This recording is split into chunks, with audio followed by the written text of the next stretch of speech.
Do you want to make buyers fall in love with your home at first sight? Let's talk about staging secrets that sell. So, staging your home can be the difference between a quick sale and a long one. Here's how to do it right. I'm Amy Shrader. I'm with Remax Real Estate 10 here in Morristown, Tennessee. I'm going to share with you what staging you need to do to help your home sell. First of all, let's talk about why staging is important. And a lot of times when we talk about staging, people think that you're hiring a professional to come in and completely redecorate your house. And that's not necessarily the case. Sometimes staging has to do with rearranging the furniture in a room, removing furniture in a room, making sure that each room in the house has a designated function that's visible to the buyer when they come through. Staging also means decluttering, depersonalizing. If you've got the family photo wall down the hallway or in the foyer as people come in, you probably want to take those kinds of things down so that the buyer can envision themselves in your house. If you've got a lot of closet space, but when I open that closet door, everything falls out of the closet, that's going to communicate to a buyer that you don't have enough storage space. So you want to clean out your closets, minimalize things, have a season's worth of clothes in there, take other things, pack them in totes or whatever you need to do.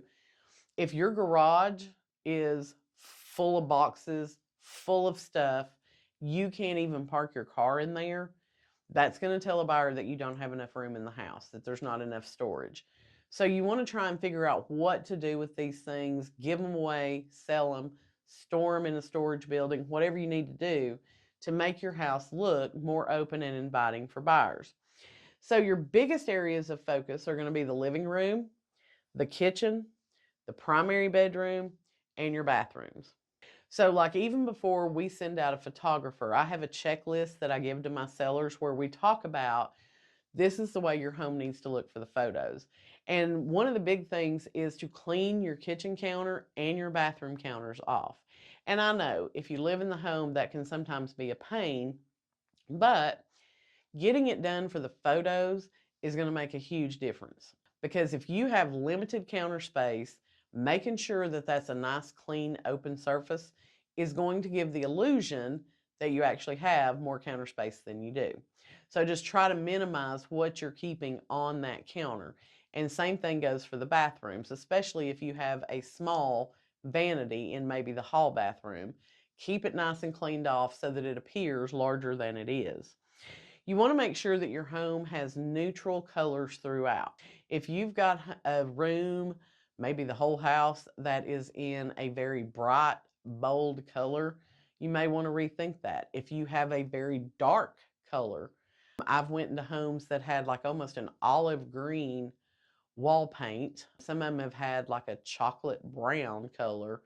That's a very dark color that's going to be probably depressing and overwhelming. So you want to make sure you have neutral tones throughout so that people can envision what they would do with that space. You also want to have some fresh touches within the house. Maybe put a vase of fresh flowers on the dining room table and maximize your lighting. So make sure that you've got your windows clean so that you can open those curtains, open the blinds, use that natural light to help your home appear brighter. If you live in an older home where they didn't have overhead lights, and I know that sounds strange, but here in East Tennessee, that was very common for homes built in the 60s and 70s, even into the early 80s. The living rooms typically did not have an overhead light or a ceiling fan. You used lamps to light the room, and they were usually tied into like a light switch. So if you have rooms like that where you don't have a real bright light, make sure you do use lamps to help brighten that room up. So the best thing I can tell you to do is talk with a realtor. Have a realtor come out, look at your house, and they are going to give you specific examples of what you need to do to make your home shine the best and the brightest for not just the photos, but for the showings as well. Because I'm going to tell you, the showings is going to be a key thing.